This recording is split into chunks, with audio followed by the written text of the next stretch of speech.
अस्सलामुअलैकुम, welcome to Pakeezah kitchen. कैसे हैं आप तमाम लोग? उम्मीद करती हूँ खैरियत से होंगे। तो आज मैं लेके आई हूँ बच्चों और बड़ों की फेवरेट मैक्रोनी की रेसिपी। ये होने वाली है थोड़ी सी डिफरेंट, क्योंकि आपने अभी तक नहीं खाई होगी टमाटर मैक्रोनी। तो टमाटर मैक्रोनी किस तरह बनेगी, चलिए स्टार्ट करते हैं। बिस्मिल्लाहिर्रहमानिर्रहीम। इसके लिए मैंने पानी को बॉयल होने के लिए रख दिया है। तो इसमें मैं 1 पाव मैक्रोनी डालूँगी, तो आपने 3 गुना पानी डालना है। 1 पाव में आप 3 पाव पानी डालेंगे और मैक्रोनी इसमें ऐड कर देंगे। जब पानी में उबाल आने लगेगा तभी मैक्रोनी शामिल करनी है, ठंडे पानी में मैक्रोनी नहीं डालनी है। अब इसमें नमक डालेंगे आधा खाने का चम्मच और ऑयल डालेंगे 2 से 3 खाने के चमचे, ताकि जो मैक्रोनी है वो खिली खिली बने, आपस में चिपके ना। तो हमने इसको इतना पकाना है कि गल जाए। 5 मिनट लगते हैं, मैक्रोनी गल जाती है। तो यहाँ पे मैक्रोनी गल चुकी है, तो इसका पानी हम निकाल देंगे और मैक्रोनी को छान लेंगे। तो ये मैंने छान लिया। अब एक पैन लेंगे और उसके अंदर हमने ऑयल डालना है, हस्बे ज़रूरत ले लीजिएगा, या 5 से 6 खाने के चम्मच ले लीजिएगा। और उसके बाद हमने इसमें डालना है लहसुन ग्रेट हुआ हुआ। 3 लहसुन के जवे ले लीजिए, उनको ग्रेट कर लीजिए और इसको हमने थोड़ा सा फ्राई करना है जब तक ये थोड़ा सा सॉटे नहीं हो जाता। अब इसमें हम सब्जियां ऐड करेंगे। वेजिटेबल में हमारे पास मौजूद है गाजर, बंद गोभी और शिमला मिर्च।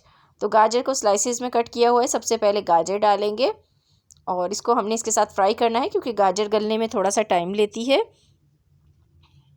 तो इसको फ्राई कर लेंगे। यहाँ आप लोगों से मेरी छोटी सी रिक्वेस्ट है, चैनल पर न्यू है तो चैनल को सब्सक्राइब कर दीजिए, बेल को नोटिफिकेशन पे कीजिए, ताकि मेरी अच्छी अच्छी वीडियोस के नोटिफिकेशन आपको मिल सकें।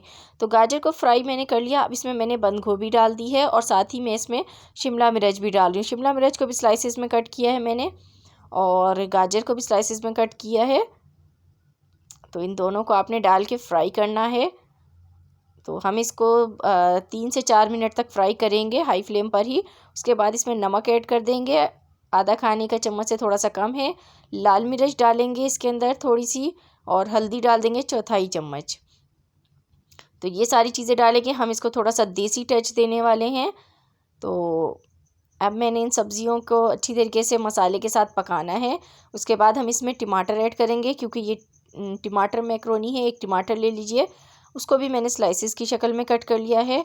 अब जो टमाटर का पानी है उसी में मसाले हमारे गल जाएंगे, पक जाएंगे। तो इसको हम पका लेते हैं थोड़ा सा।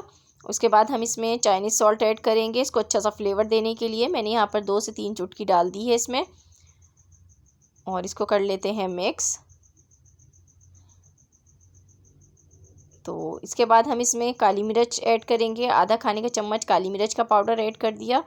इससे भी बहुत अच्छा सा फ्लेवर आएगा इसमें, और इसको भी मिक्स कर लेते हैं।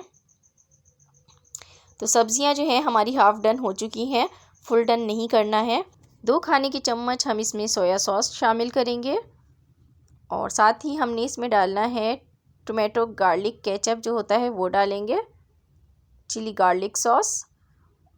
तो ये आपने 3 से 4 खाने की चम्मच डाल देनी है, और इसको मिक्स कर लेते हैं। तो देखें अभी हमारी जो सारी चीज़ें हैं वो अच्छी तरीके से मिक्स हो गई हैं। तो इसके अंदर अब हम मैक्रोनी ऐड करेंगे, जो हमने पहले से बॉईल करके रखी हुई है। मैक्रोनी डाल देंगे, और बहुत मज़ेदार सी मैक्रोनी बन के रेडी होगी। बच्चे आपके बड़े शौक़ से इसको खाएंगे, और बड़े भी बहुत शौक़ से खाएंगे। इतनी लजीज बनने वाली है ये, और बहुत आसानी से बन जाती है। बनाना भी इसको बहुत इजी है। तो इसको मिक्स कर लीजिए सब्जियों के साथ। तो देखें मैंने इसको इस तरीके से मिक्स कर लूँगी, और मिक्स करने के बाद इसको हमने थोड़ा सा कवर करना है, ताकि जो फ्लेवर है वो मैक्रोनी में आ सके। तो मैं इसको कवर करती हूँ 5 मिनट के लिए, लो फ्लेम पर। बिस्मिल्लाहिर्रहमानिर्रहीम। 5 मिनट हो गए हैं। तो यहाँ पर देखें हमारी जो मैक्रोनी है बहुत मज़ेदार सी गर्मा गर्म बिल्कुल रेडी है। शाम में खाइए, बहुत मज़ेदार लगती है। तो ये थी मेरी आज की रेसिपी। पसंद आई हो तो लाइक एंड शेयर कीजिएगा। मिलूँगी आपसे फिर किसी वीडियो में, तब तक के लिए खुदा हाफिज़।